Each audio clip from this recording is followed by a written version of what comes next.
Sit down.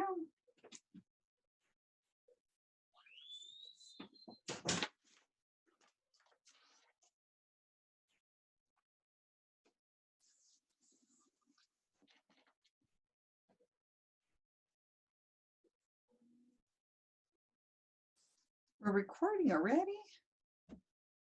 but nobody's here yet.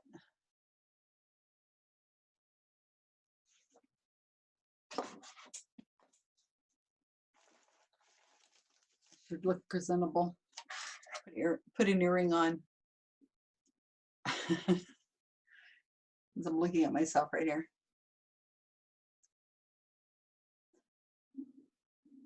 From New Zealand. They're little stamps. It's got a little kiwi on it. Aren't they adorable? I just absolutely adore these. I got a little pair for Deborah that were a little smaller, and they had a little bird on them, and they were green. I thought they'd look really neat. Da, da, da. So, pretty awesome, huh? Let me pause this until somebody else shows up. If you don't want to be seen, we're recording. He says, jump out of here quick. So what are we going to learn about genealogy today? I haven't been able to find any of my relatives because my family name changed twice. They're somewhere back in the old country. I don't know. Oh, we could find them. I'm getting good at this stuff now. I've learned, well, I take my neighbor across the street has been doing a genealogy class with some of the neighbors for the last, oh my God, 2 years, I think. And we started meeting every week now because we have nothing else going on. Oh, so that wasn't a total mistake. That was from a meeting that you were involved with earlier. Yeah, scheduled for Thursday. And I guess because I made them all at the same time, I must have copied the link. I haven't. Wow, that could be really embarrassing. Like somebody could post a link to the BDSM club or something. and there's no way you know you did that unless you click the link to check it. It's like, wow.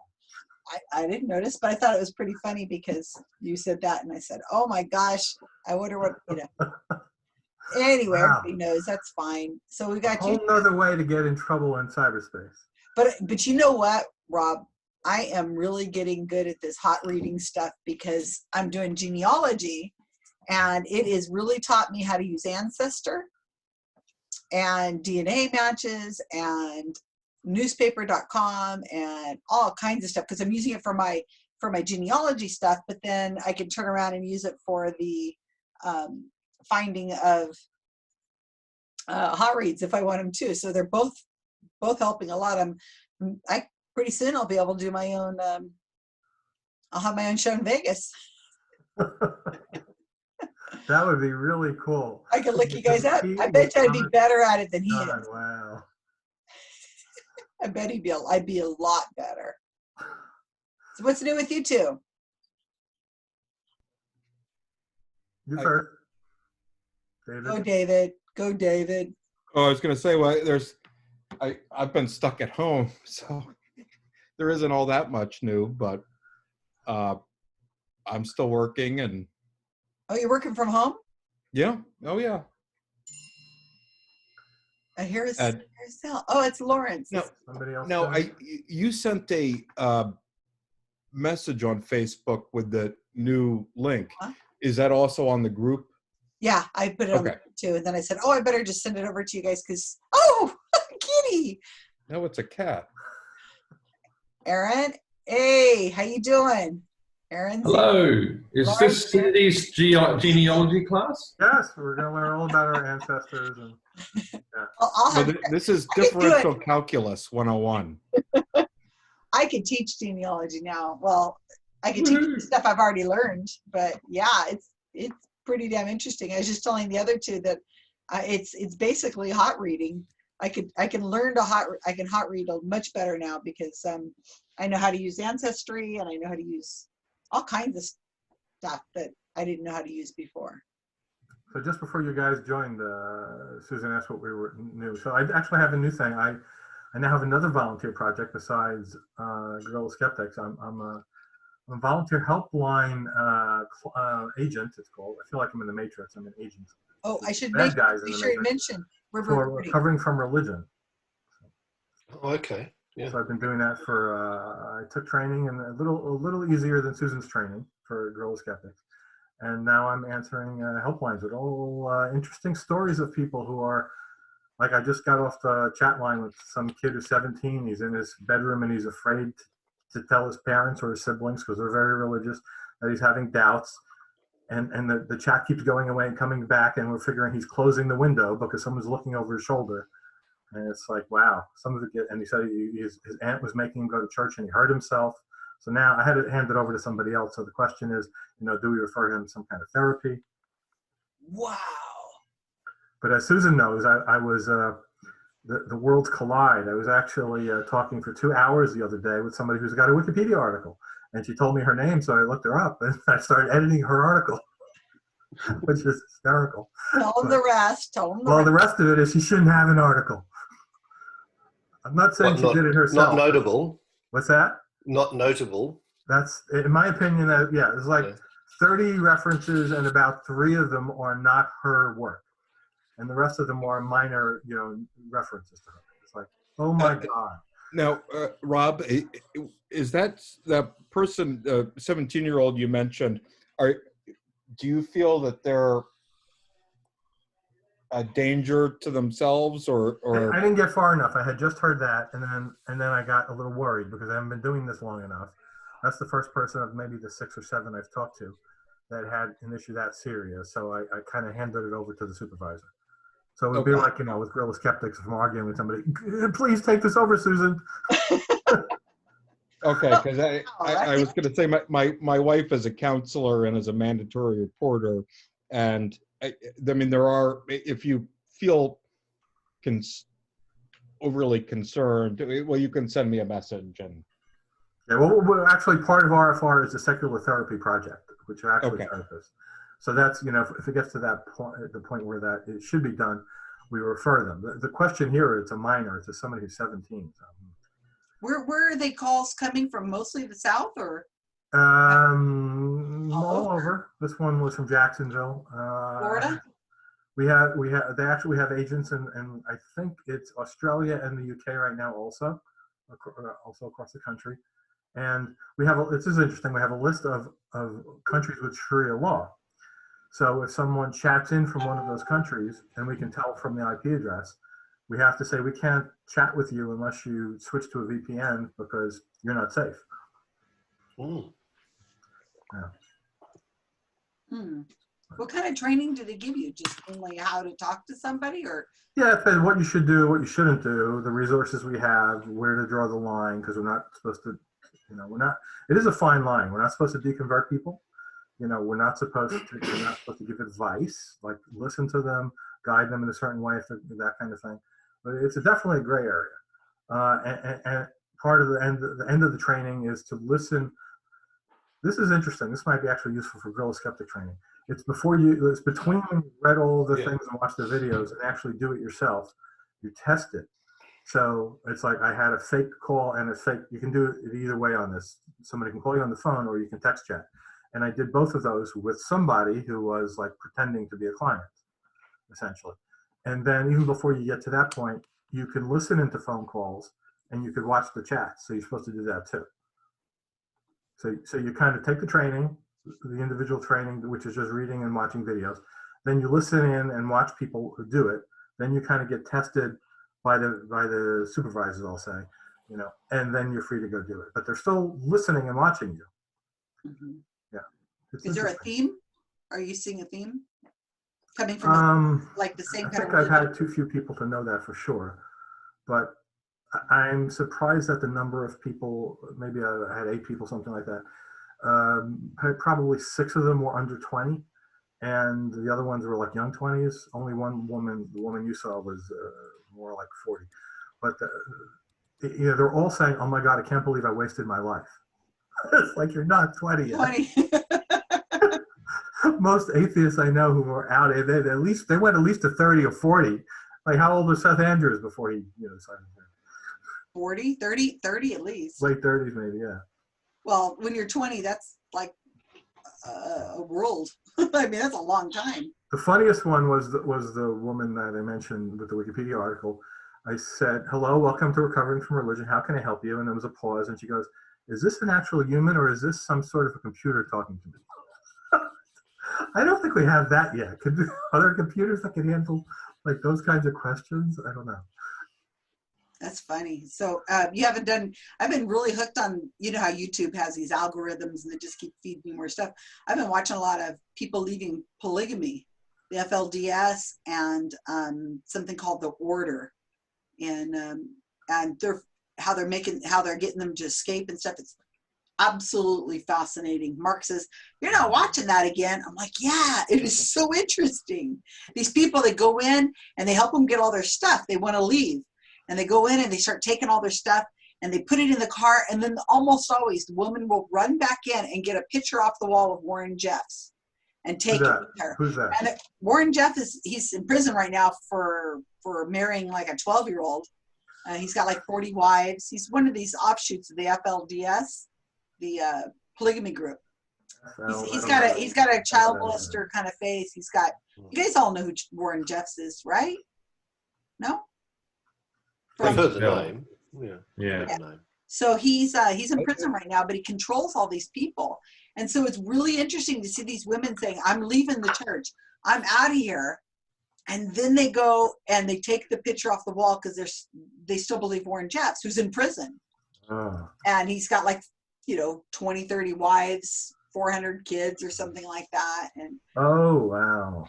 And it's and then hopefully they follow it later and you'll find out that these women who get out of the polygamy, and they finally are out, then they're like, oh, to hell with Warren Jeffs, It takes a long time for them to get themselves out of the mindset. They said they've been brainwashed since babies. They're always told that Warren Jeffs is the. No, I never heard of this. I'm actually looking at the lead in the Wikipedia article now. So okay, so it's a more fundamentalist version of Mormonism. Interesting. Right, and then they braid their hair a certain way. They wear prairie dresses. You'll probably think once you start looking at it, you'll go, oh, I remember this because it's been in the news a lot because they raided the compound. I somehow missed that. 5 years ago or something, and then I think 15 years ago, and very wow. So is this page getting a lot of hits? I don't know. It's an old series. It's been on Lifetime, I think, it's probably already on, probably already been canceled. I don't know. I've just been watching the YouTube videos, and so they keep feeding me more and more polygamy, believing polygamy videos, and it is an interesting mindset, and these people are totally brainwashed. I mean, so badly. 2,500 views a day. That's not bad, and it spiked to double that on one day for some reason on the 17th. Maybe there was some news about him. Well, he's hopefully going to die. They're waiting for him to get out of prison. It's like dude ain't getting out of prison. It's really creepy. They show him. I think what they finally got him for was he had married this 12-year-old, and there's pictures of him and her, and they've got her face all blurred out, but she's standing next to him.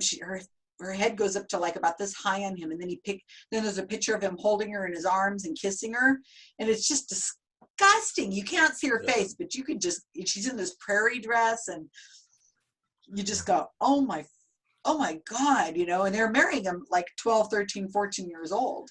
That was normal. And then you want to get him pregnant as fast as possible, because that's the only thing women are good for. Oh, it's just like the Hasidic Jewish congregation. Oh, that was interesting. Did you guys all watch that? I watched that. Yeah, it's very good. I enjoyed it. Thanks, Rob. I had never heard of it. Well, I had heard of the community, but I kind of didn't really hear of it. I live right next door. And you can hear my point. That town over there. And what's really interesting is I've never really seen Jewish people like that. I went shopping the other day to actually pick up some takeout food, and I go by Rita's Ices. I don't know if you have them where you are, but it's like they only have outdoor tables and whatever. But it's like, still, we're social distancing here. There had to be, I don't know, 20 or 30 Hasidic Jews all standing online. They were maybe 3 feet apart, and I drove by pretty quickly. I saw masks. I don't know if everyone had one. But still, it was to go get freaking Ices, you're risking your life like that. It was ridiculous. Yeah, well, That community does not care. I don't get it. They keep being broken up by police for weddings and funerals. And if you guys haven't heard this, in that town, there were 6 rabbis who died 2 weeks ago, all in 1 week. Because of COVID. Oh, I thought it was the funeral of one person No, 6 rabbis from that community died all in 1 week. from COVID. Yeah, and they weren't all old. There was at least one who was about 50. Well, Which town is somebody, this? but what's that? Which town is this? Lakewood, New Jersey. Okay. For That's decades, up north? it's been a growing Hasidic Jewish community, and they basically get, they become obnoxious neighbors on purpose to the point where they get people who aren't Hasidic to move out, and it lowers the property value so their friends can move in cheaper. And basically, they've taken over the whole town. Like Scientology. Yeah, so like all the stores have Hebrew writing on it. They're all catering to them, of course, because that's what the majority of the community is.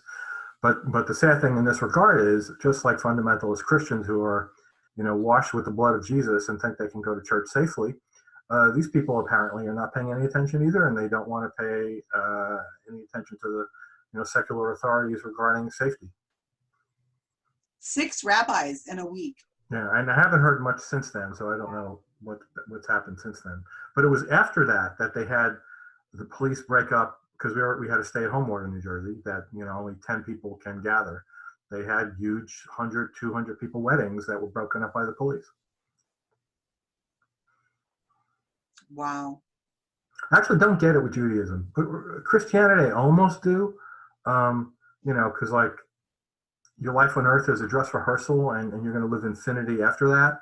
So maybe it doesn't matter if you die young.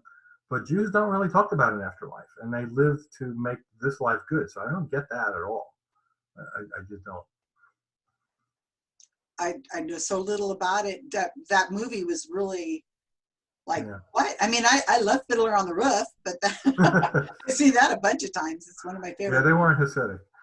Yeah, so the whole Hasidic thing comes from the Holocaust. So it's an outshoot of that. Enough of them escaped. They came to New York and New Jersey. And their goal was, we will never let this happen again. And their mindset was, God did this to us because we didn't stay by ourselves and we integrated into German society. And we're not going to do that again because we pissed them off. And now we're going to maintain our religious separate identity. And so therefore, their first language is not English. They're living here, and it's not German either. They speak Yiddish, as you saw in the movie. And they do that on purpose. And in one of the movies, I think it was the other one of Us, which was actually a documentary, not a docudrama. The woman, and I froze it on the set, on the screen. It was only on for about 5 seconds. But it was the list of things you cannot do at home and expose your children to. And it's basically, nothing secular. No magazines, no television, no games, no toys, nothing that's not religious. And as someone said, the girls are just there to have babies. They get married off at as young as it's legal, and they have a baby every year. And I go to the stores here, and I see some of a woman that doesn't look like she's 25, and she's got 8 kids following her. It's like, and she's not done yet. Wow. She's like another world. Absolutely. I was in Los Angeles a few years ago, and I saw one of those Hasidic Jewish people walk by on the sidewalk, a couple of them, and I was like, oh my, I thought that was like from the movies. I didn't really think that was real, that they still did that. I'm totally gullible, totally clueless. I don't know. Yeah, so guess how many there are in this area, in New York. New York or in New York? No clue. 300,000. That number was in the second documentary one. I couldn't believe that. They filled, I think it was Shea Stadium, and that's only like 50,000 people. So it's like, and of course it wasn't women, it was just all the guys, all in. So that was like just a small part of the community, filled an entire Major League Baseball stadium. It was like 10% of the community. What for? They were having a rally about how, they need to, they showed like 5 minutes of it. I actually don't remember the details, but it had something to do with pushing back on the laws, and we don't have to obey the laws we don't believe in the secular society, that sort of thing. Well, the polygamists they were having rallies in, I think it was Utah, where they all showed up with all their kids and all their wives, and they had signs and they're protesting. They're like, because they're trying to change the rules in Utah, because they're married to the first wife and the others it's not legal. And so they could be on welfare. So you've got these women with, 5 to 10 kids, and the husband doesn't have to support them. Well, the father doesn't have to support them, so they can all stay on. Welfare or whatever and get assistance. So one of the people I was talking to from RFL was a woman. It was the only one, and she was mostly wanted to talk about misogyny issues in religion because it's affected her whole life. And so I suggested she watch this because, like, if you think as a Christian you've been through a misogynistic society, you should see this one. Because literally, that was part of the thing in the Shea Stadium thing. Yeah. So they are not allowed in their culture to report any of their members to the secular police authorities. So, a woman is being abused, raped, whatever, you can't report that. Goes to the rabbi. What's that? Goes to the rabbi? Maybe not even, because it's like very male dominated, Jehovah's Witnesses and Scientologists, same thing. Yeah, that seems to be a fairly common religious thing, I think, where that's how they maintain control, that whatever you do, if they think it's disobedient to God, then they just won't do it. And then the leadership can do whatever the hell they want, because what are you going to do? Right. Exactly. It's worse to be ostracized by the group that you're a part of that's chosen than it would be to set free by a secular which group. Is why the movie Unorthodox is so amazing that a woman actually could do that, because the women are worse off, by the way. They don't learn anything. They're not even supposed to read. They don't know what the internet is. They have no job skills. They're just mothers. It's even harder than if you're a guy in that community, at least. So the documentary One of Us follows 2 men and 1 woman who left. I'll have to check it out. Aaron, did you see a lot of that in your ex-religion? Probably not as severe as that, but there was definitely the element of anything you had issues with, you took to the pastor, you talked to them, you didn't talk to other people about it, and then whatever the pastor decided would be the way to go. And fortunately for me and people in my immediate circle, there was never really any major dramas. But I know stories of people in other parts of the same fellowship I was in that would have marital affairs and just dealt with poorly. The wife was the second-class citizen, and those sort of things. And one girl I was reading, I don't know the girl, but I was reading her story while I was researching for the Potter's House Wikipedia, who'd been raped by somebody, and the pastor brushed it off.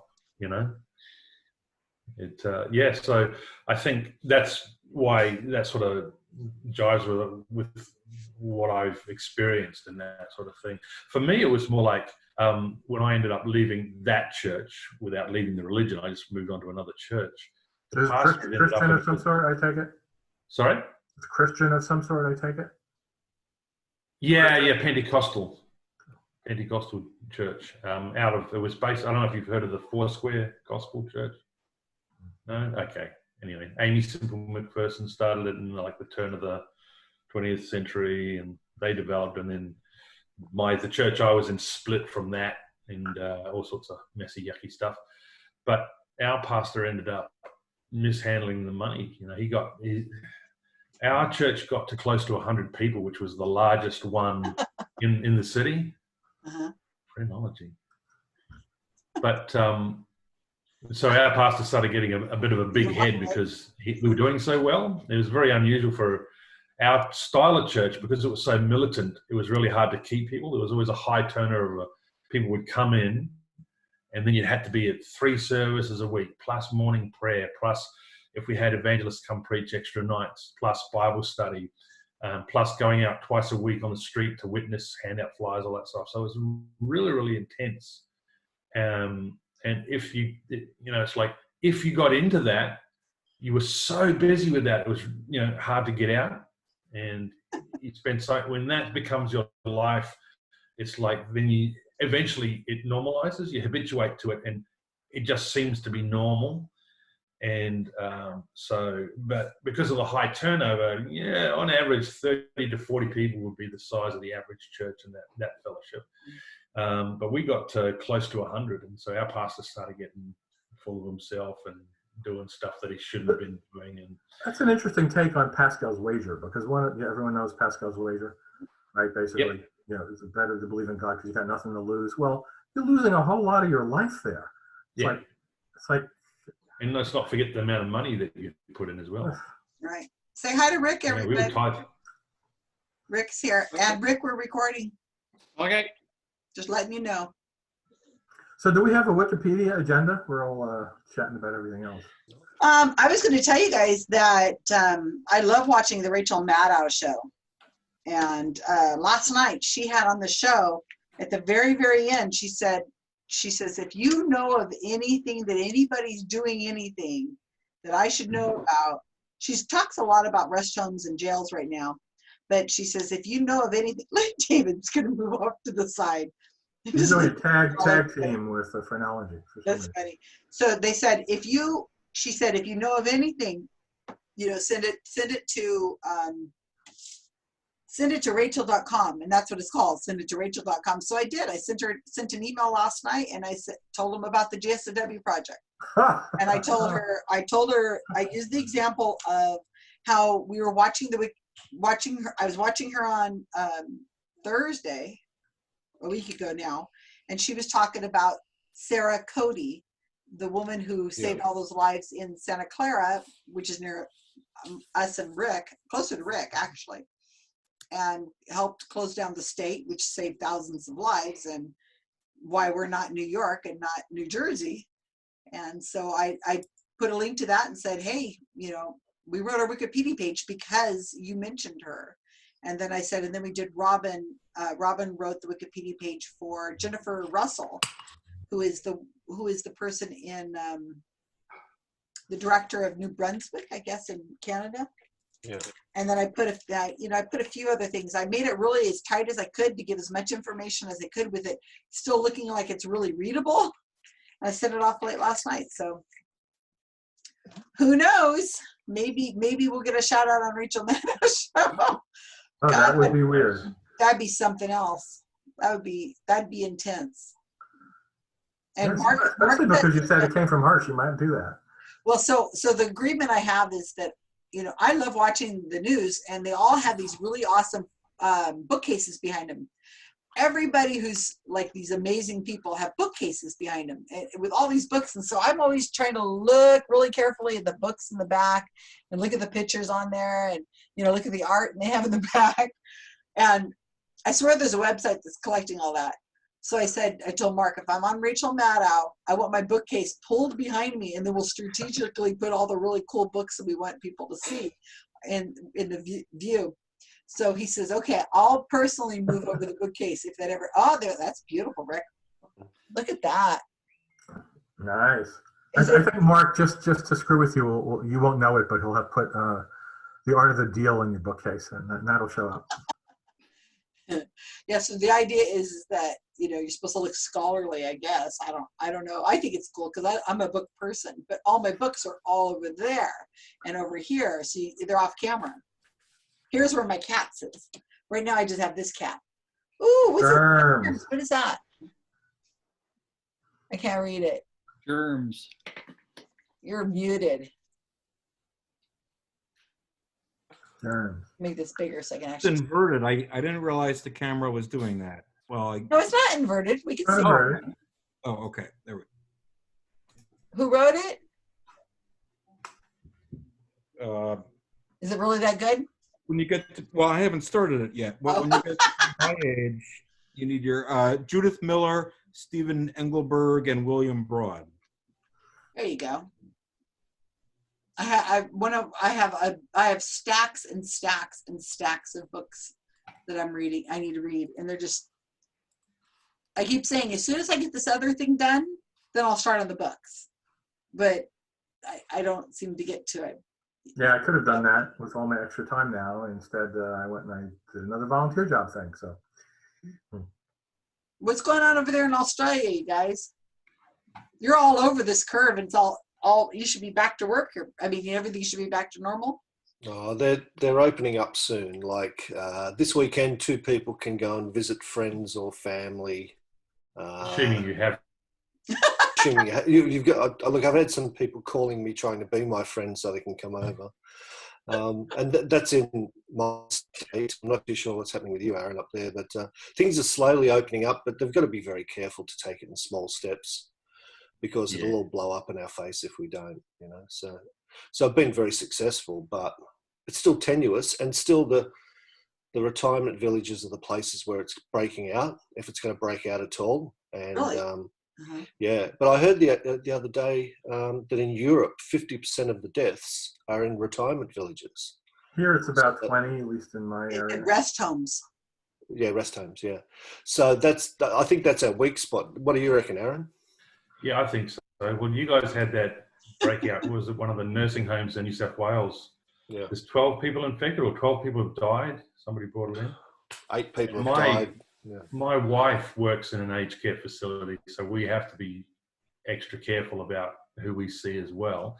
And every morning when they go in, they take a temperature, who you've seen in the last 24 hours, the whole list of questions they go through before she can get in and start work. And then they're head to toe in PPE. And because she works in the dementia ward, so it's locked down all the time.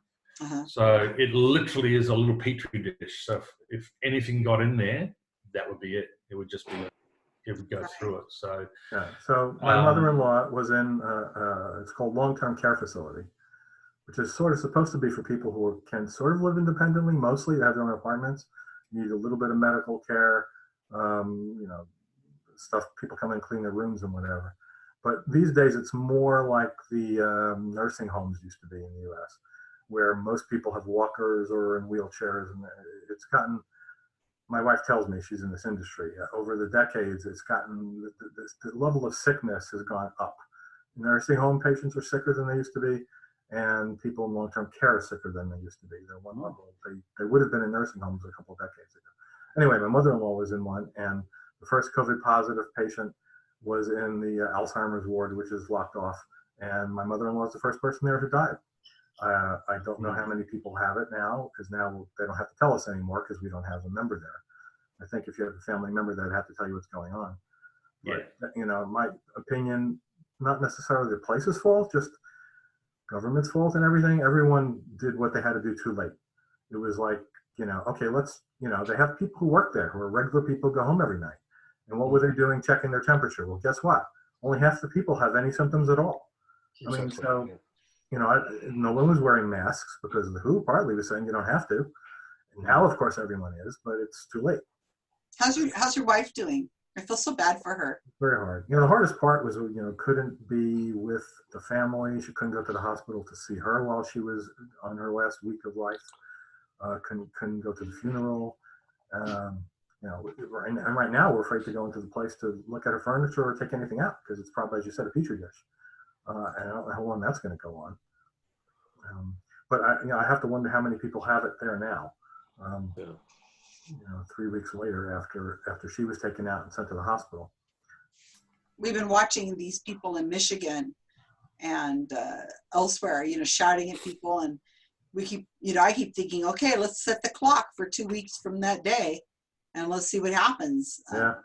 Georgia, same thing, opening up, and it's only a matter of time that, in a way, it's kind of like, okay, well, if in 2 weeks or so, nothing happens, and that community doesn't implode on itself with tons of illnesses, well, maybe we can start opening up because those people were not taking precautions at all.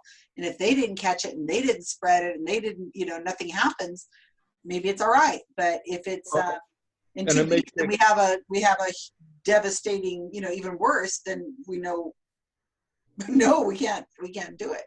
It may take more than 14 days because I mean, if we look at the death curves now in the U.S., you know, maybe we're going down a little bit. That's mostly being driven by New York State.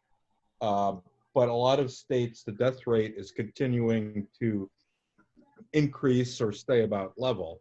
And that's after all of this extreme social distancing. Now, Yeah, I'm seeing people online going, "Oh, look, it's not that bad. It's not like they were projecting." Well, that's because we did the social I distancing. know, duh. It would have been like 2, 3, 4 times worse. the other thing is what I think one of the most popular models is the IMH. What's that stand for? I'm getting that wrong, but I don't know.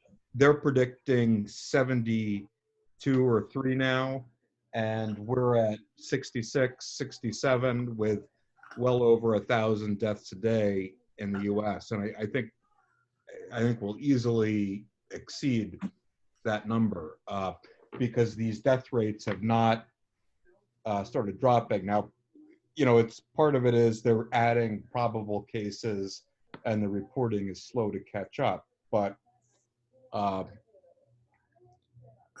a long time, they were not counting people who died at home, though. So I'm not sure if that's changed. Well, it has in some places. New York State has started doing that. I think Ohio has, and some other states have, but it's still spotty. My cousins live on Long Island, which is a very bad spot right now. And she just told me yesterday that the main hospital near her has, what do they call them, tractor trailers, like the, you know, I don't know, 50, 60 foot long things that are pulled behind tractors to move goods across the country. Like 3 of those parked outside the hospital with refrigerator units with dead bodies in them. So now Rick lives in, do you live in Santa Clara County? Is that your county? Yeah, that's my county. You were the first one to close down. Yeah, well, the whole Bay Area sort of closed down at the same time. A nice, good coordination scheme since they're pretty much all the same area. We closed down at my house the same time on the 15th of March is when Mark and I so that's it. And Santa Clara, I think, closed down on the 17th. Does that sound right, Rick? Let me take a look at it. They've been doing really good in Santa Clara. I'm telling you, they've been a model of wonderful. California has a strangely low number of deaths compared to the cases. LA's been having some problems though lately. And I those numbers I think are a little suspect.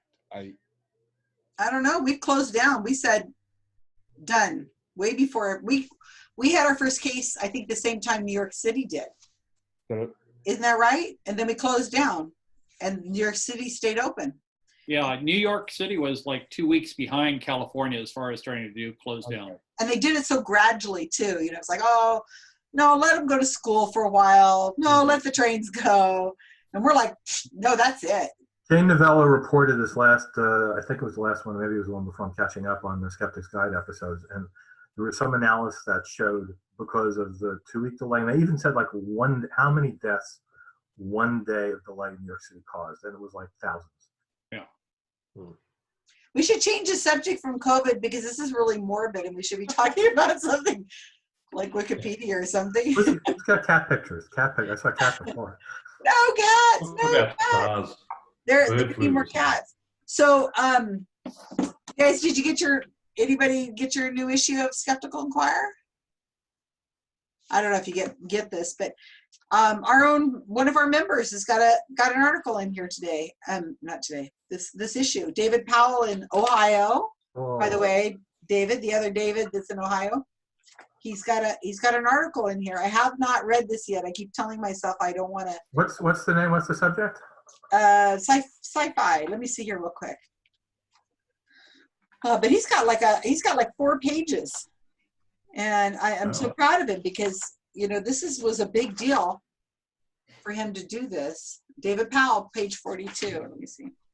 I haven't started reading this because I know I've just got to not. I really want to, but I know if I do, here it is.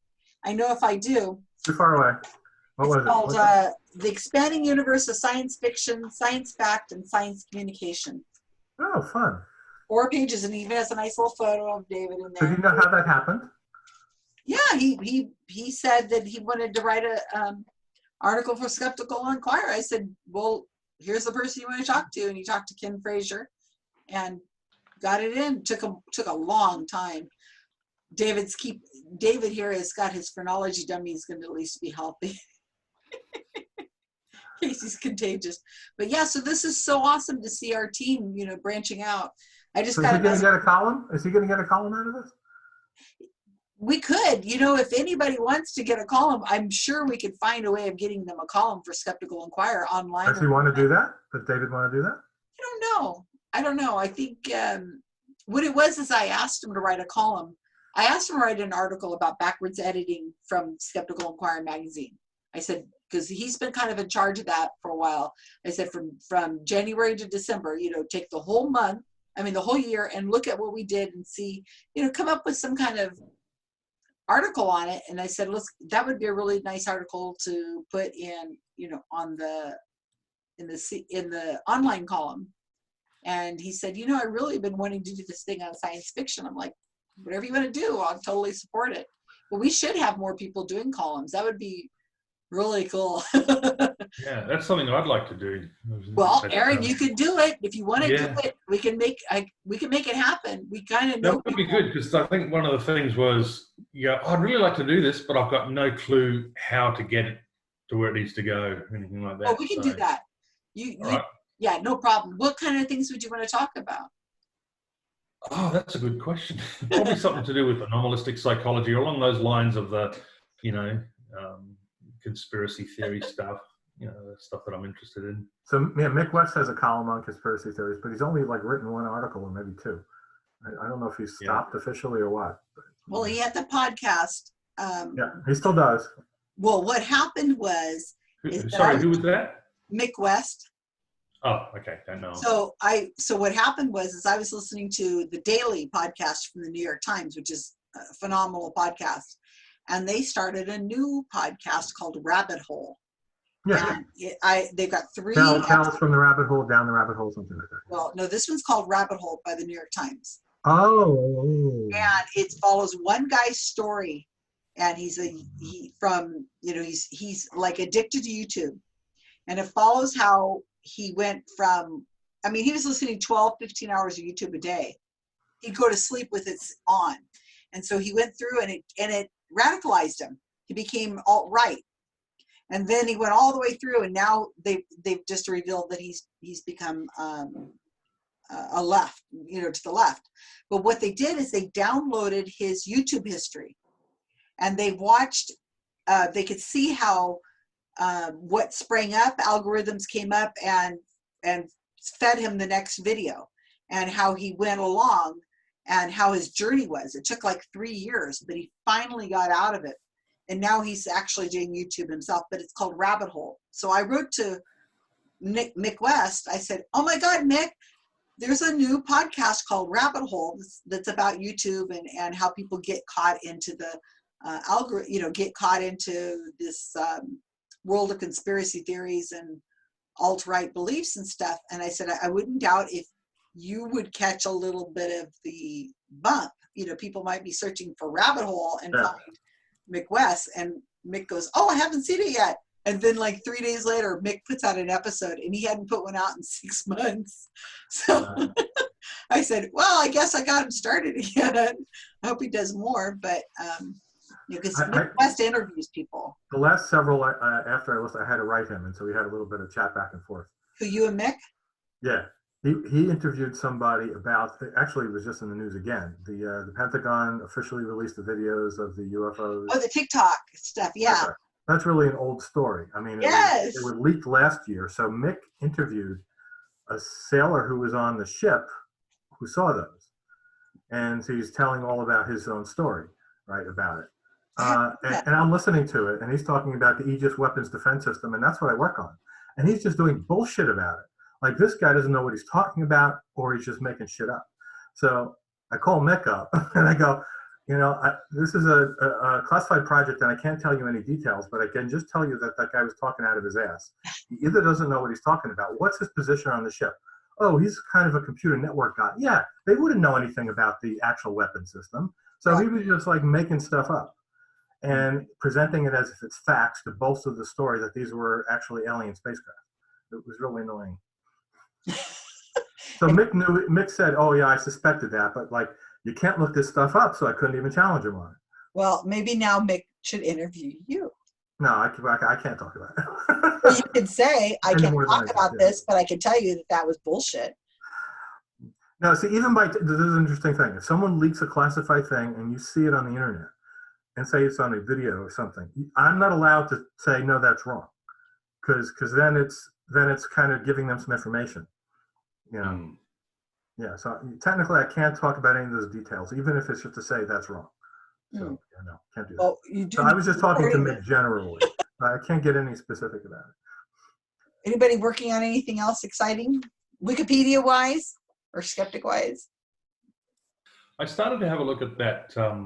I made that post about that guy in Nigeria Oh, yeah, who's been yeah. arrested. Tell everybody about that. Sorry? Remind everybody. Yeah, Remember the recording so people will listen. The only one I know in Nigeria is that Prince who keeps writing me about, sending my information. he said if I do a page, he'll put $5 million in my account. Yeah. That guy. No, the guy's name is, and I don't know if I'm pronouncing this correctly, Mubarak Bala, Mubarak Bala. And he was arrested for blasphemy. He's the head of the Humanist Society in Nigeria, and he's still locked up at the moment. So I'd never heard of him. I can't remember, somehow it came up on my Facebook feed, so I had a look into it. He was also, he left Islam in 2014 and was forcibly put into a psychiatric ward because he'd become an atheist. So he was locked up, his family had him committed. And even one of the doctors in there said to him, no, if you don't have God in your life, then there's something wrong with you. You've got mental problems. Wow. So it took a while, but he finally got out of there. So those are the two things that I've found about him that are quite well known. But he's only mentioned on Wikipedia on a page called Irreligion in Nigeria. And so I thought, he's the head of the Humanist Association over there. That may be worthwhile looking into a page. But so he's got that back in 2014. He's just been arrested recently, and it's been covered by several different newspapers both times. So I think there is material there to use, but it's just whether or not only two major events that he's been involved in is worth pulling a page. And I think, Rob, you posted and said maybe just expand the Irreligion in Nigeria section to include that as well. So it's kind of borderline. What's the language in Nigeria? Nigeria? Is there a Wikipedia? Is there? Oh, I don't know. Yeah. Are there articles in that language? I haven't even looked. That's a possibility. Yeah. They may exist in that other language. And if there isn't, I don't know how we get somebody to write it in that. But did you get a hold of Leo Igwe? No, I haven't. I've not. I haven't got any further with it yet. I've been a bit busy over the past couple of days. Reach out to Leo. He's he loves us and we love him. And he's got a great page. Yeah. Yeah, it has been written in a bunch of languages too. So let him know that you're interested and that, of course we need sources, but maybe he can get you sources from another language. And it's also possible that Leo might arrange for somebody to be able to write it in Nigerian and we can get Leon or somebody to code it. Leon, he just seems to be able to, I don't think there's a language he can't make a Wikipedia for if you do most of the translation. I'm supposed to be interviewing Leo, and I haven't gotten around to that yet. Really? I keep getting distracted, yeah. What for? That was about 2 months ago. The whole witchcraft thing, I find that fascinating. Leo, not Leon. No, Leo, sorry. Yeah. I was like, Leon, is he doing something else? I mean, Leon is really awesome. I wanted to write a story about the whole witchcraft thing and the danger. It's like an extension of the danger of believing in psychics. This is the danger of believing in freaking crap like that. I mean, people are being killed, they're driven out of their homes. It's like unbelievable. People, that can't happen. Yeah.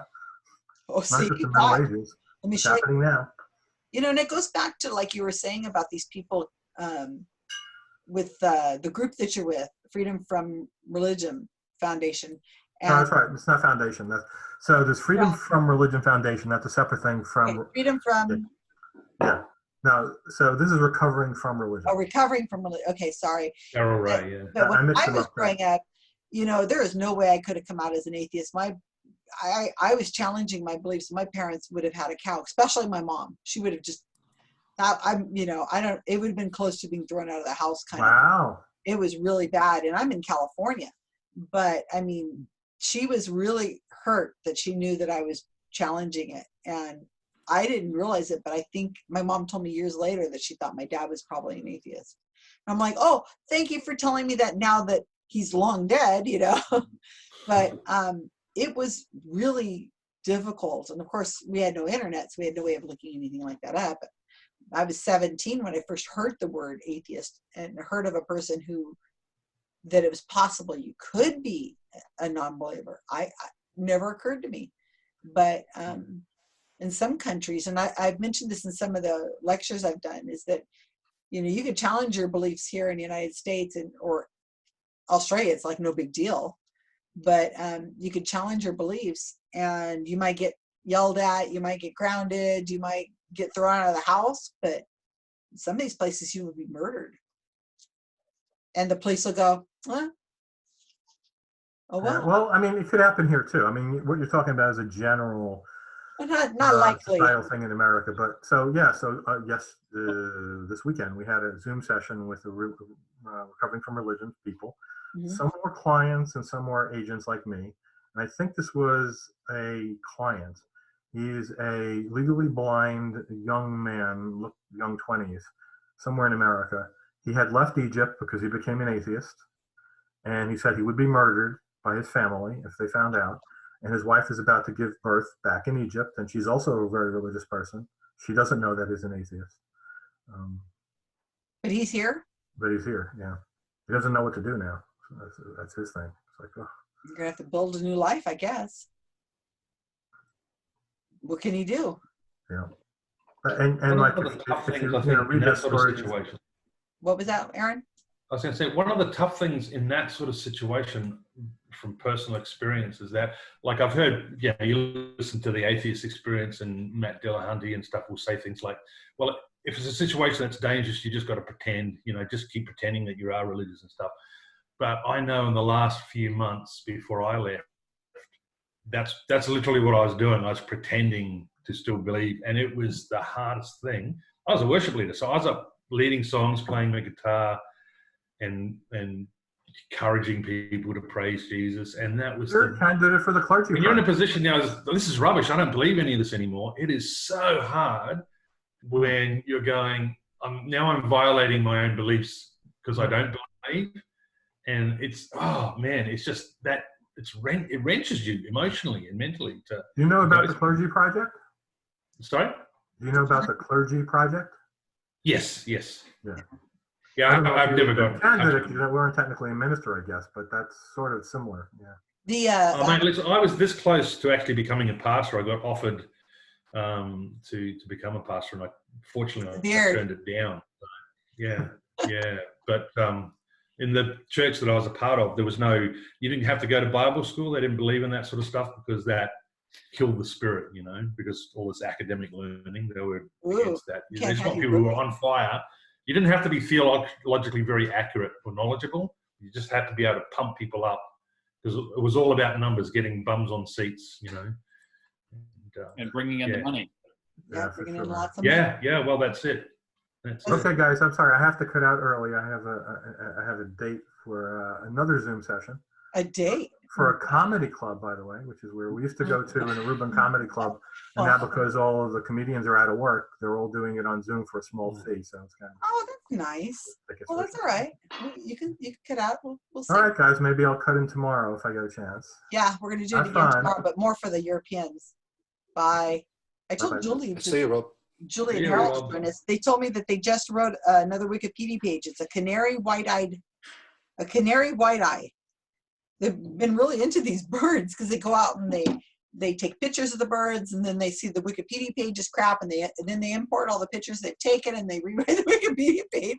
I'm like, this is fantastic. You know, it's combining like 4 of their hobbies together: being outside hiking, vacationing, you know, being together, editing Wikipedia, pictures, and then putting it all together into these Wikipedia pages. I'm like, oh my God, you guys got it made up there. It's too cool. Anything else going on? What else is happening with you guys? I have a generic question on Wikipedia. Yes, sir. I'll make something up for you. Oh, that's fine. If you go to the psychic page, it says something about you know, sort of pseudo scientific or whatever. It sort of says there's no such thing as psychics, but there is a category for psychics. And Category? What actually I have it open here. What's the category? Screen share. A psychic is a person who claims to use extrasensory perception. And the category I wanted to create, and it's very close to this, are self-proclaimed prophets.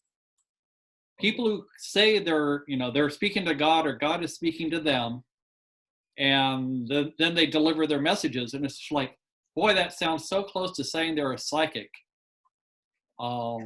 But it's a very hot topic, and I'm hesitant to start to put anything together on that because. But in a category, or you said you're going to make a category.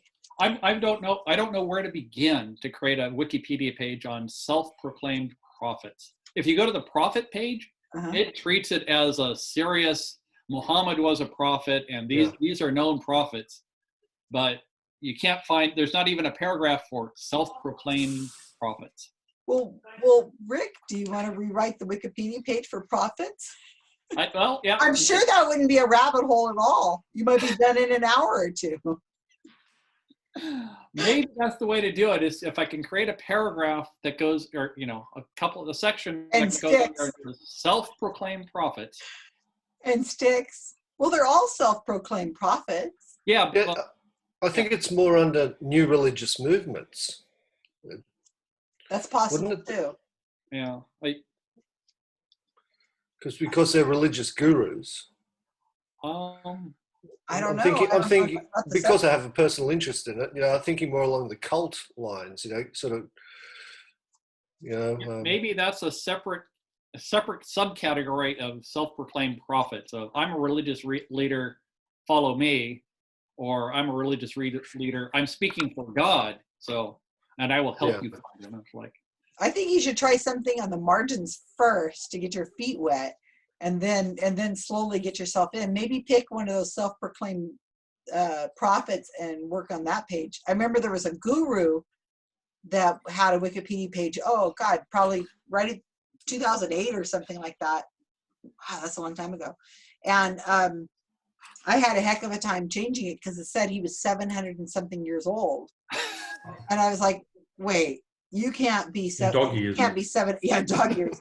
So I had to deal with a lot of the believers who kept trying to change it back, and I'm like, no, he can't be that age. Well, he said he was, and I'm like, sorry, it doesn't work that way. And I finally got it changed, but I kind of was. It was back when I was kind of starting out, and I was just learning how to do this stuff. But I think that's what I would suggest for you, Rick, is to start somewhere in the either chase down the individuals or in the subcategory of prophets, I guess. Yeah, just troll around and see what you can find. You might find something that just is like, oh, this is perfect, and then at least get your feet wet so that you can be knowledgeable where to find all the sources. I know, like Julie and Harold tell me that now that they've written one Wikipedia page about a bird, it's really easy for them to do lots of birds because it's all kind of the same format, and you know where to find the references, and you know how to Robin said the same thing about vaccines when he's writing about vaccine groups, that once you've written one and you start knowing who the players are, it's easier to write the next one and the next one because they all kind of fall in the same thing. But profit would be a lot of fun. Hey, I've got a quick story. I have this very Christian friend. She's a very good friend of mine. We've been friends for 30 years, and she's uber religious. I mean, she's a creationist, and all that stuff, but we try not to go there because, you know, we want to maintain our friendships. She told me years ago that a prophet had come to the church, and one of those traveling prophets that come in, and then, you know, they house them and they make meals for them and do their laundry, and, you know, and they stay and they preach, and then they go to the next church and the next church and so on. And this is like a circuit that the person does, and they don't have to have a house, they don't have to have anything, just traveling. So this prophet came through, and he was telling them that, you know, he was talking to the dead, and he was proclaiming things. And one of the things he said was, he went to her mom sitting in the audience and said, "You'll live another 15 years." And she's like, "Oh, wow, that's a long time." It's been about 15 years now, but, you know, she's probably 70 at the time. So, you know, the odds are pretty good. And I was furious. I said, your husband should have gotten up and punched that guy in the face, because how dare he tell, you know, this woman that she's going to be dead in 15 years. It's just wrong, you know? And so I tried telling her, I said, "So you had a psychic come to your church. I didn't think you believed in psychics." She goes, "Oh no, psychics are of the devil. There's no way we would allow a psychic in here." I said, "Well, how is this person who says they're a prophet any different from a psychic?" "Oh no, they're totally different. This one came from God. God appointed him, and God this." And I said, "Well, what does psychics say?"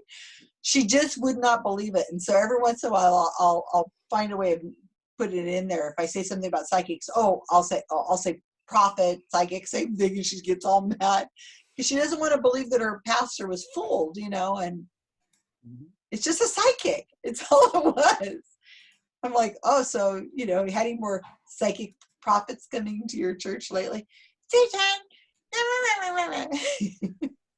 But it's interchangeable. Just all they say is that God is speaking through me. Yeah. Psychics say the same thing.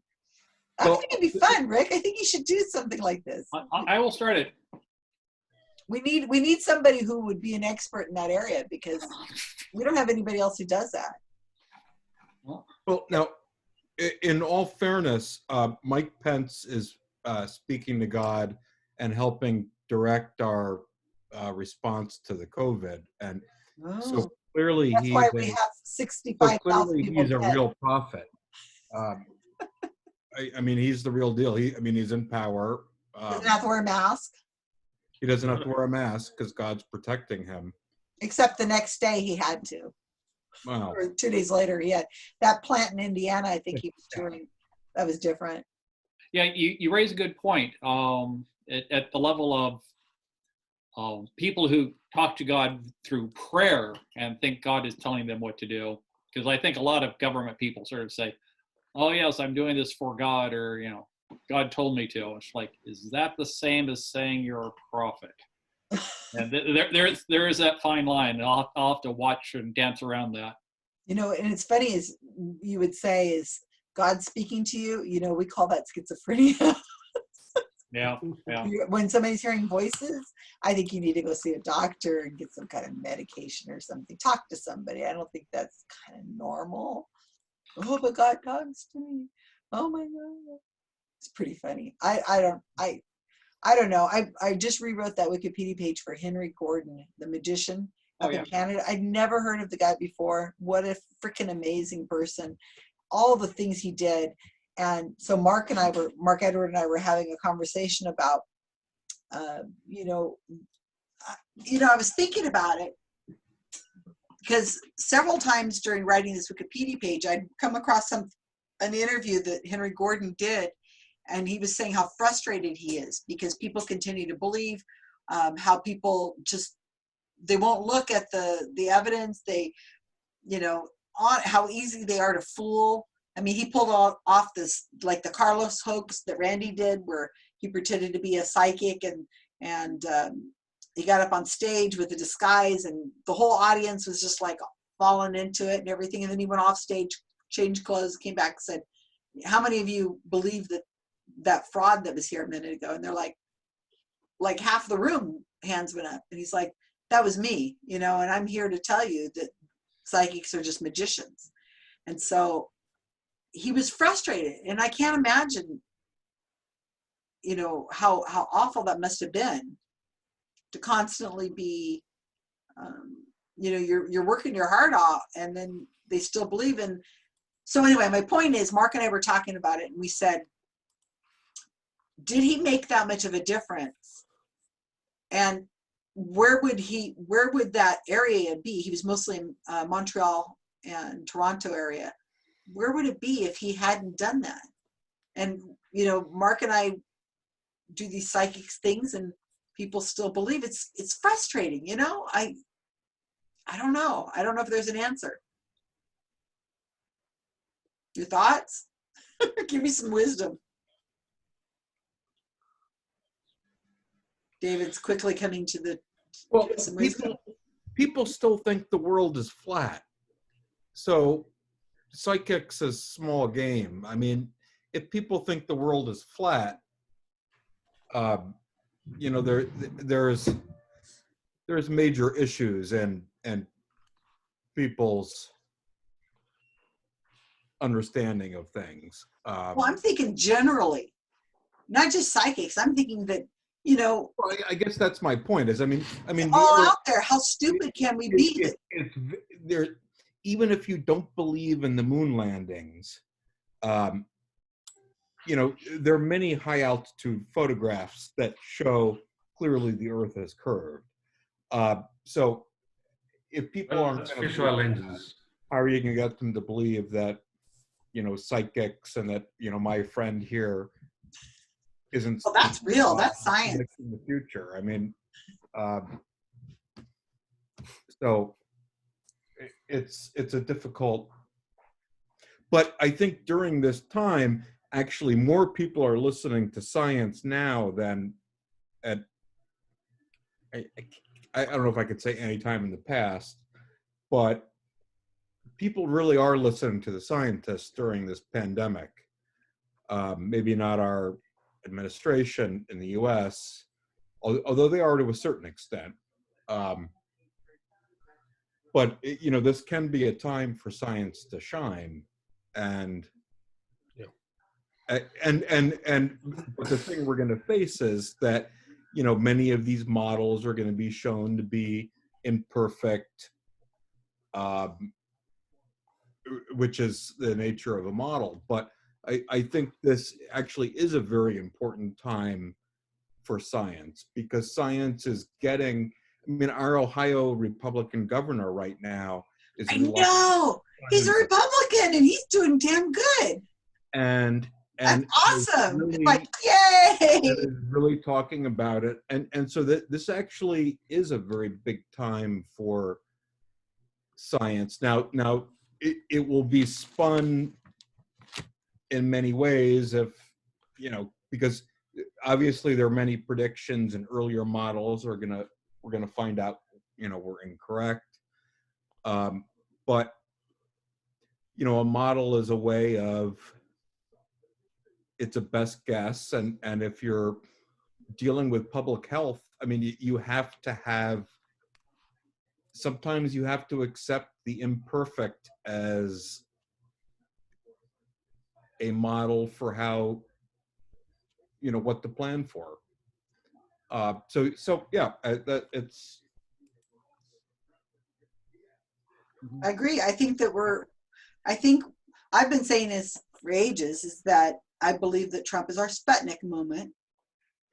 And every day when you see him doing the nasty, horrible stuff that he does, you think, well, it's going to get, it keeps getting worse and worse. But when this is over, and it will be, I think that people are going to they're going to see this whole era like, I can't believe it, that we went through this. And anything that even remotely resembles this time, Trumpism, even though it wasn't just Trump, this is a whole phenomenon, that they're going to turn away from it. They're going to say, oh no, we're not having anything to do with any of that anymore. Except that Fox News is going to say 5 million people are projected to die, and then only 100,000 did. And that is if Fox News survives. It might, or it might change. It might possibly, hey, Bloomberg might buy it out and turn it into a liberal station. I mean, anything could happen. And since this is being recorded, I can't really share my full views on the. Well, we want to stay on more pleasant things. But I know what you mean. I'm talking about just science in general. It is But frustrating. this is an important time for science right now. I agree. It's getting the spotlight. And that's why I think GSoW is more important than ever, is that we have this kind of time, especially when it comes to vaccines, is that we're going to see when this is over, when we get the vaccine or when it gets really close to getting our vaccine, it's just going to be all people are going to be talking about is vaccines, vaccine, vaccine, vaccine, vaccine. And all those old things that came out about trimerisol and autism, and, you know, it's going to get pulled back up again. Yeah. And we need to have already had the pages written so that people can go, oh, well, I was just reading on a Wikipedia page and here's what they say about that. Or the media is saying, because the media obviously is reading the Wikipedia pages. So this is like our wake up call. We got a year, maybe less. I hope. I wish I could pray. Is there anybody like Bill Nye who's well-spoken scientist for the COVID virus here? Just Fauci, I guess. What do you think? Fauci's about the only name that comes to mind for me, and I worry because he's sort of in the Trump bubble kind of thing and can't quite speak candidly. Right. I think I heard an interview with him. They asked him about that. How do you keep a straight face and how do you manage that? And he says, I don't have a choice. What do you want me to do? You know, throw me out so that he'll appoint somebody else there, I guess. You know, you can't. I know that Timothy Caulfield up in Canada supposedly is really a big spokesperson for it there. Oh, He's the guy. Isn't he the guy who did that series? We just lost Lawrence. Oh yeah. Oh, I wonder if he dropped. We missed you, Lawrence. I did that with my psychic powers. Yeah. Sorry. It's just Australia doesn't exist, you know that. We're actually not really here. So. Yeah, Australia doesn't exist. It's just people who talk with a funny accent. Yeah. We're actually all swimming. These fake backgrounds. You're in Australia, New Zealand. You guys are in New Zealand. You know, people talk about how awesome New Zealand and Australia are, and they are, but you're also on an island. So. Yeah, well, I'm from New Zealand. I was born in New Zealand. Where at? Came over here. Sorry? Where at New Zealand? The North Island. I lived in a little place called Opua, way up the top end of New Zealand. Above Auckland? Further north. I was born in Whangarei, or Whangarei, depending on how you like to pronounce it. But there's an area called the Bay of Islands, which is a tiny little town. Is it by that white island that erupted in... No.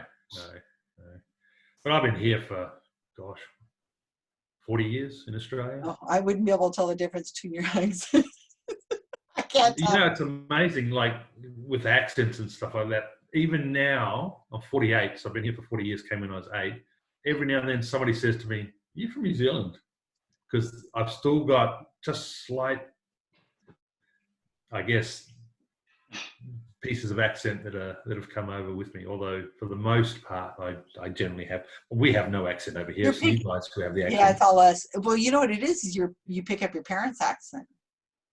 Yeah, of course. Yeah. So you know, well, people will tell me all the time, "What part of the South are you from?" And I'm like, "I'm from Salinas, California. There's nothing South about this." And they're like, "But you sound like you have an accent from the South." And I'm like, "Well, my mom is from Arkansas, so." I know I say some things like my mom did. I can't say "warsh" right. Well, I say it correctly. You all say it wrong. But I can't. Yeah. I add R's to things that aren't supposed to be. And so people, I think that I'm from the South. I'm like, no, sorry. I speak Spanish here, or at least I used to. So it's been fascinating how that works. Yeah, we still have lost Lawrence. That's really weird. I wonder if his computer reset or something like that. What else? David, are you working on something with oh my God, Derek? It just went out of my head. Derek suggested I work on the von Casa stain, which I have started on, not as quickly as I should, but I'm trying to work from home, doing real work, which has You don't have to been give excuses to us. We know. somewhat of a challenge. Who wants to spend more time on the computer after you already worked on the computer? Because I tend to get a little bit distracted, as maybe Yeah. you've noticed. But yeah, I mean, it'll be a very small article on a histological stain that will get very few views, but You never know. It might be the cure to COVID. well, no, but actually, it could be a potentially useful stain for some of the stuff I'm doing. So I think I'll be interested to read more about it. And I think part of the reason why the article was so small currently is because it is somewhat complicated. But Derek pointed out that I should work on that. And since I've done a lot of histological stains on Wikipedia, Makes us look really smart when you put those out. I'm gonna do it. And yeah, we look like scholars, you know, like, wow, look at these drugs and stains and things I have no idea anything about. Yeah, my team just puts those out. They know what they're doing. well, but the interesting thing about the histological stains is a lot of them are based on early fabric stains. And in the US and around the world, it used to be the dye industry was sort of the leading edge of chemistry. And that's where a lot of these histological stains came from that we still use today. And that H&E stain I worked on with the hematoxylin is the #1 stain. Anytime you get a biopsy done, it is stained with H&E, and it's still a naturally produced product. And most of these have been chemically synthesized. So, but this von Casa stain is based on silver nitride. This stuff, it's basically emulsion in black and white film. Not emulsion, but the active ingredient in black and white film. So that's what I'm working on. But I'm also working on whale brains, for my as one does. day job. So you're rewriting the page, right? The page, you're not creating it new. It's already exists. You're just rewriting it, right? Well, I mean, it's like 5 or 6 sentences. I think Derek removed some stuff, so it's. I mean, it's very small now, and I'm not suggesting it's going to be very big when I'm done. Just as long as it's factual, it doesn't matter. But the problem is, I tend to look at a lot of references. I've already gotten some from the library, interlibrary loan. So we'll get it in a good state. Well, that'd be great. I'm looking forward to being able to share it. I'm looking smart myself. Yeah, but it may not be so exciting. No, I think it's great. Any of that stuff's great. I learn from you guys all the time. I find it so interesting to be able to see the diversity of our group. And but I do think that with some of these, even some of these small articles, or even articles that get maybe a little bit more exposure, all of those references in there actually attract people. And I think that, the more references are in an article, it provides a better starting point for people wanting to learn more. And that, I mean, this is all about making knowledge accessible. And so it's all part of the same battle. Absolutely. It makes it accessible and open. Aaron, what are you working on? Is your shirt backwards, or is it say something and I can't tell what it says? Oh, it's reverse language, so it's how it highlights the. So instead of a letter, one of those. If you read in between the letters. Yeah, it says atheist. Yeah, I've seen that somewhere before, and I'm not seeing it. Oh yeah. There's the A-I. Sorry. A-H. Backwards on my thing. So. Okay, yeah, I've seen them before, and if you It just kind of like all of a sudden hits you. But right now I'm not. Yeah. I see how it's around the A. That's the H there. That's the H, and the E is a part of the H. I-S-T. So. You say so. Yeah. But I have I bought it not long after I left. It was my passive aggressive stand. It's your way of wearing the atheist shirt, but not wearing it to everybody. Without getting too in your face. So, yeah. So what are you working at? There was another one I saw that had Jesus on a cross, and it said, "He's not coming back. Deal with it." But my wife wouldn't let me get it. So. That's funny. What? So, are you working on anything Wikipedia wise? I'm still trying to find more stuff, so I want to really finish the Potter's House page. But I'm trying to find. Again, one of the problems is a lot of the stuff that goes on is not documented in the media, and so the way they do things, and I think it's done deliberately in the sense that if stuff does go out to the media, they can say, "Oh no, we don't do that. We're not like that." But really, it's like, and it's trying to grab smoke, like one of the things they do, like they're really big on tithing, for example. So you've got to give 10% of your gross income plus offerings and stuff. And volunteering your time, Otherwise, the whole thing, you're cursed with a curse, and you're out of God's will. Talking about here? Mm-hmm. Sorry? Who are you talking about? It sounds like the Mormons, but I don't. No, this is the church I used to go to. It's called the Potter's House. It's a Pentecostal church. Okay. Yeah. Or evangelical style of church. So they're pretty full on and very fundamentalist. But what they would do is that then they would get accused of, you make people give money. And I always remember one sermon, a pastor getting up saying, "Oh, what do you think we do? We're going to pull our belts off and threaten you if you don't give? You don't have to give if you don't want to give." And that was what was put out there. But the reality is the psychological pressure to conform is literally the mental taking off of the belt and threatening you with hell, if you don't give. Mm-hmm. And so for you not to do those things, they don't need to force you to do it. They're forcing you through the mental process and the breakdown of the will and the conformity that you need to have. Right. But to get any of that stuff onto a Wikipedia page, of course, you've got to have good referencing. And that's the difficulty. And the structure of the way they operate the church, pastors are very independent. And like I said before, because they don't do Bible school or anything like that, so there's no formal or academic training in reading or interpreting scriptures. So these guys go out and preach. They just, whatever they think it means, they interpret it however it was. But always with reference back to the head of the church, Wayman Mitchell, who started the whole thing. He very much established, you do what you're told, I will tell you. And if you're doing something wrong and I tell you better change or you're out. So every pastor will look back to their pastor, whether they're doing right or wrong. They'll be fully autonomous and say whatever they want, as long as they know they're falling in line. And that obviously then goes back all the way up to the top.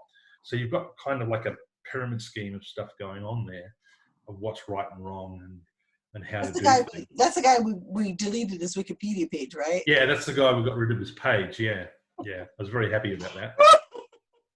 Yes. It makes me laugh knowing that it was, it was your intent was you said, "I want this deleted." We're like, okay, let's get this thing deleted. And it needed to be deleted. It wasn't like we pulled some fancy move or anything like that. Yeah, sure. It still had to go through the process. And it was just somebody merged. Had to start it was merged onto his church's page, so it wasn't exactly deleted, but. Well, not even that. Yeah, it was deleted, and we didn't really copy anything off that. Oh, so nothing really went over to the other page because it was already there. Yeah, right? yeah.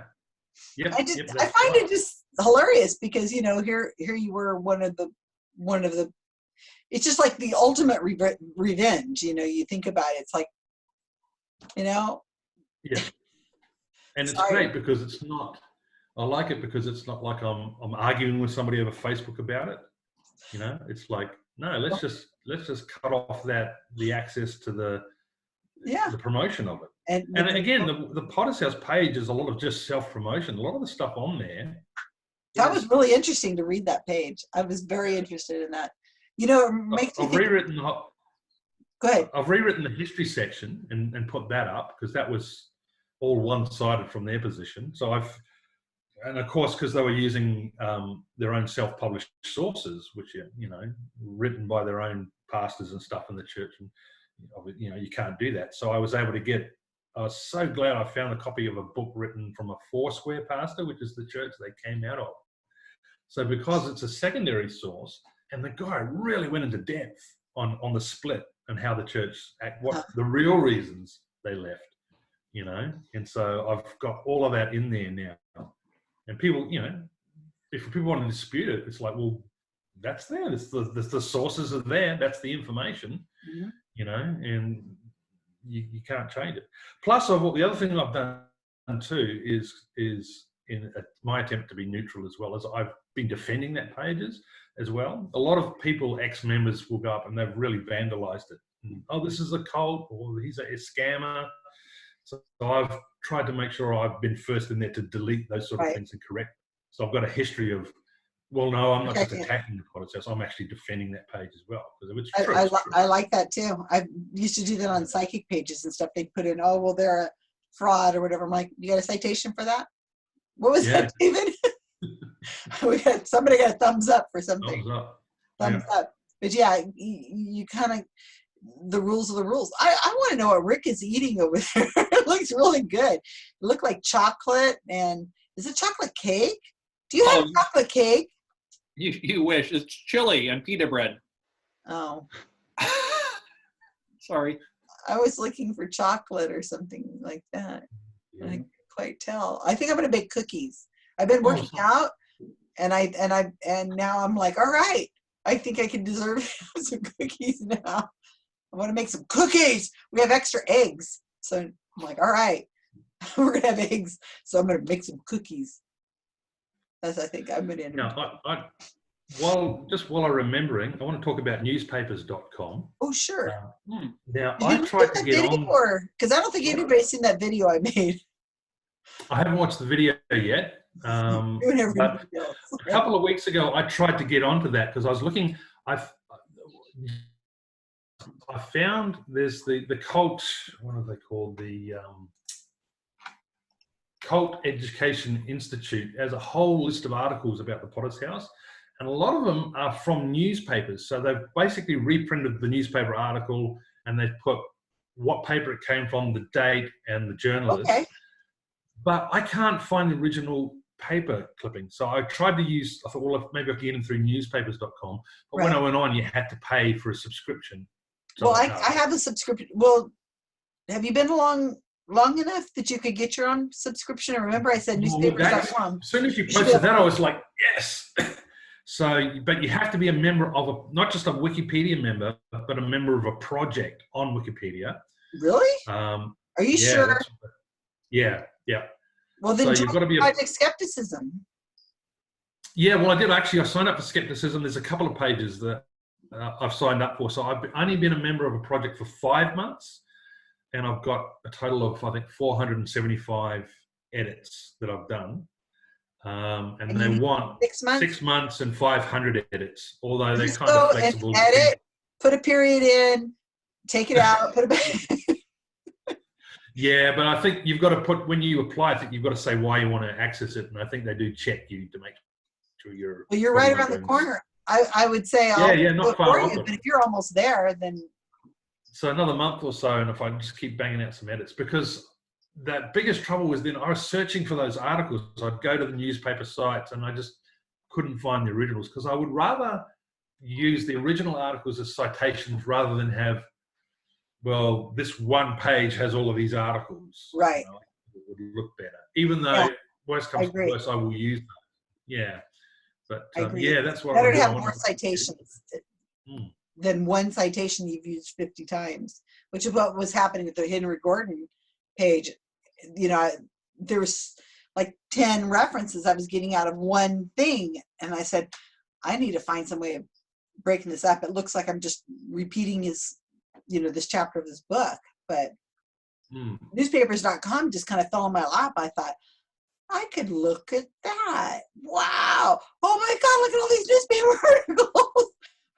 I had no idea. I couldn't find them in a search. There was nothing, but I was reading the book that he had, the chapter, and he said, I was interviewed by this newspaper, and then I also did this newspaper, and I did this.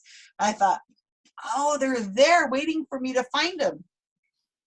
And it was very interesting. So yeah, if you really want to do it sooner, just send it to me, and I will even send me the link to the article that you can't access, and I can go in and just clip it for you really easily. It'd be simple for me to do. And I think there's other people in the group that are also have newspapers.com. I'm not surprised because people told me how to do it. That's how I knew to do it. Because it looks like it's going to be an excellent tool to use. It's a little clunky though. There's so many things like there's one newspaper article was referring to there was apparently two girls in the Potter's house that they didn't want to go, so they faked their own kidnapping to get out of going to church. And the article I'm reading refers to this other article. It says, everybody probably knows about this, but this is written in like 1990. So I'm thinking, I've got to find this other article. That would be perfect to put in as, but can I find it? No, not for the life of me. It'll feel amazing when you finally get it. It's just like with our genealogy class, which you're all in my genealogy class right now. Cindy, my name is Cindy. They're going to have a good laugh on that on Thursday when I tell them. It's the same thing. We're like, I can't find my great grandmother, and I don't know what her last name was, and we're on, and then we'll just get in there together and we'll start playing with it, and all of a sudden there they are. You're just like, oh my God, there they are. I don't know why it's like a jigsaw puzzle, putting these Wikipedia pages together, because I know damn well those citations exist, and if not, we have to create them. And that's another possibility. We used to create them when I wrote the Skeptic's Toolbox page, Ray Hyman, Jerry Andrus, what's his face? Perry DeAngelis. Man, that was like pulling teeth. I managed to get that out, but I had to create a lot of those citations. Otherwise, there wasn't enough. I'm glad this video is only staying within our team. I want people to know that I'm creating them legitimately creating them. Just by doing interviews with people who knew him and said, all right, tell me all about, here's a microphone, tell me all about this person, and tell me all about it, and then I'm going to cite you. Oh, now, another question. You just jogged my memory talking about sticking microphones in people's faces. Okay. Do you know, is it possible to use audio clips from like a sermon? I can't find anything on Wikipedia whether I can do that. Where's the clip at now? Where is it located? There's a few clips out there. Are they on YouTube? Yeah, I think on YouTube, and there's a couple of sites people have put up that are anti-Potter's House sites that have put. Well, no, actually, but it's a couple of clips from the Wayman Mitchell preaching and just saying horrible and homophobic stuff, and there's actually one newspaper article which I'm going to use anyway, which mentions this particular clip. But it would be nice to have an audio clip. But I don't know if I'm allowed to use that. The other thing I can do is a lot of times the churches will put their sermons, they post them on their websites, and whether or not I can take clips from that or not. Well, you can take, trying to think of how to do this. I mean, if it was loaded someplace and it was Creative Commons, let's say somebody recorded it and then made it Creative Commons when they uploaded it, then you should be able to upload that to Wikimedia and use it. Well, I don't know. I think that, what probably the best thing to do is find somebody who will do, if not yourself, if you're responding to something, how is it they say? I just heard this. I think Emery was talking about this on Squaring the Strange yesterday podcast. Yeah. He was saying that you can use video or audio that is out there as long as you're responding to it, it's a fair use. At least that's how it is in America. I don't know if it's the same in Australia. So like if somebody, It might not matter because if Wikipedia is an American sort of site anyway, I don't it could know. be just, yeah. I would look for a peer or that's how I would do it and that's how I handle Wikipedia editing is I try to find something else where it was done correctly. So somewhere else who has done something similar and then Right. see if you can copy how they did it.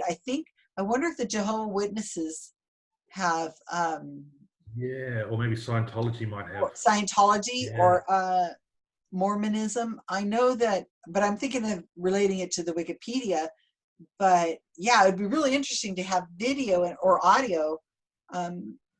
The polygamous groups I was looking at because did a lot of churches are going online at the moment too, yeah, and now especially. they're doing all their services online. I would imagine that they want the public to see those. That's why they're free. Well, yeah, if it's not in a private group and it's just on like anybody can see it, well, Yeah. can't you download it? I mean, it's easy. And if you need help downloading a Facebook video, I know how to do that really well. But Okay. Yeah. if you, I don't know, you know what? You could always do it, and if it's taken off, then you go, oh, I didn't know. Yeah, fair enough. Oh well, Yeah. I tried. Try it and see. Yeah. Yeah. Ask permission. What is it? What is the thing? Yeah, better to ask forgiveness than to was it? Yeah. Then Ask permission and be told. do No. it and ask forgiveness, then ask permission and be told no. Yeah, something like that. Yeah. Yeah, and I don't know the answer, but I sure would like to. What I wanted to do was use mug shots from people, psychics who had been arrested. Oh, right. These gypsy switches and stuff. I was trying to use their we were going to write Wikipedia pages for them that we could, and then use the mug shot as a picture, because the last thing these psychics that are constantly arrested and have all these aliases is they don't want a picture of themselves out there. And so Bob Nygaard, the psychic buster, was talking about it. And so I was trying to do a lot of research about, could I use a mugshot? It's, they're owned by the state. And, but I did find something somewhere. They said that you can't use a mugshot, I think, but it seems like you should be able to if it's, I guess the problem is that they say that then by using a mugshot, you're degrading the person, or how do you say it? You're automatically saying they're a bad person because this is a mugshot of them. It's not a neutral point of view, I guess, would be. Yes, yeah. Well, if they want to send me a nice picture of themselves, well, again, the flip side of that is like with Roberto Baroni, he sent me a really nice professional picture, but it got taken down for the same reason. Like I didn't own it, and there was but somebody, I don't know who, somebody else had an actual picture they'd taken of them and put that up instead. Yeah. I'm really shocked at how much trouble we have with people getting pictures uploaded, and scientists, oh my gosh, they do not have nice pictures of themselves. They just don't. And I'm talking about people who are currently out there. Yeah. If somebody says, I'm doing an article on you or a podcast or whatever, can you send me your picture? I think some of them don't have anything. And one of the things I want to do at SciCon last year, 2 years ago, is I was going to bring a studio setup with a light and everything. I was just going to say, all right, everybody, you next, here's your picture. This is your picture. And it's all going to be uploaded to Wikipedia, whether you're famous or not. It's just going to go, and then it's done. Yeah, That's done. Susan, generally, scientists would have face shots done by the university. But then you can't use it for Wikipedia. You can't? No. Okay, because it's not, okay, because it's not been. They need to have professional, well, everybody does. Well, I was in the portrait business for 34 years, so I was trying to get people to, like, I'd take a family picture and I would be like, okay, now let's take a picture of you each separately, each parent, for you can use for whatever reason. If you're writing a book or a journal or whatever, at least you'll have a nice looking, oh, I don't need a picture. And you're like, yes, everybody needs a nice looking picture of themselves every 5 years or so. So how does it become accessible for Wikipedia? It's got to be uploaded. Okay, on the Commons. By the person who owns it. Yeah. The university would be willing to go through and just upload all their academic pictures. That would be amazing. But Okay, yeah, you know, I could nobody's ever willing to do that for us. So, you know, it's like a hit and miss. We'll write to them, we'll say, can somebody please upload this one picture? But I want a whole, I want them to just go just do them all. And then they're all done. CFI is going to be doing that. They've hired people to come in and scan everything. Well, they did. They had like last summer, they had somebody come in and they were working on their photographs and images that they had, and they were just cataloging them and scanning them. And part of the reason why is because I've been bugging them for years, and that way we could be able to they were just going to put them all in. It was a will on his end. They were going to just put them into Wikimedia for us. And like I said, it's because I've been nagging them for so long. And then the COVID thing came out, and now it's a problem. But now all the photos are uploaded, they're wearing masks. can't tell who it is. Well, anyway, you guys, it's getting really close to the time I am going to go, and I'm going to go change clothes, and I'm going to do my bike ride today. What do you got over there? Susan, did you use the old 120 film? No, I have some that I've had to scan. Look at that. You still got, let me show you what I used. I got it right here. You know, this is the fridge, and we have some 35 millimeter. But this is the Fuji Chrome. I guess it's not slide film, but so you can use this in your Brownie camera, or I have a Mamiya. Here's what we use: 70 millimeter film. 70 millimeter, is that? It was a high, so you could make a nice, beautiful image of it before we went digital. Now, I guess I don't know how wide 120. 120 is like thumbnail size. And then No. Proof rolls. No, Susan, I mean, this is here, look. 30 years ago? I mean, well, this is 35 millimeter. This is 120. Well, 120 used to be those ones that were like a little tiny.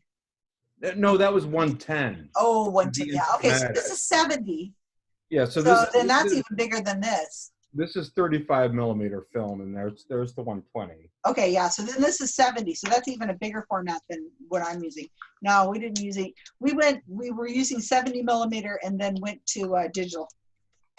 And then this sounds like a good time to leave the meeting if you're going to talk. Yeah, if we could be talking about electric cars if you really want to talk. If we're comparing film sizes, it's probably. All right, you guys, it's so great to see you all. So I'm gonna put this in the loading the video thing, and then I'm gonna hit and then I'll put it up unlisted on our YouTube channel, and then I'll post the link. So you can bore everyone to death? People like this. Are you kidding? They want to see us and talk and hang out. I mean, if I wasn't on this call, I'd be listening to the video. You never know. You never know. All right. You guys stay safe. If you want to be on the next call tomorrow, well, it's my tomorrow morning, but Australians aren't going to want to. I may drop in tomorrow morning. That'd be great, Rick, but bring something for everybody to eat. Okay, cinnamon rolls. Seriously? Yay. You would eat cinnamon rolls? Really? In front of us?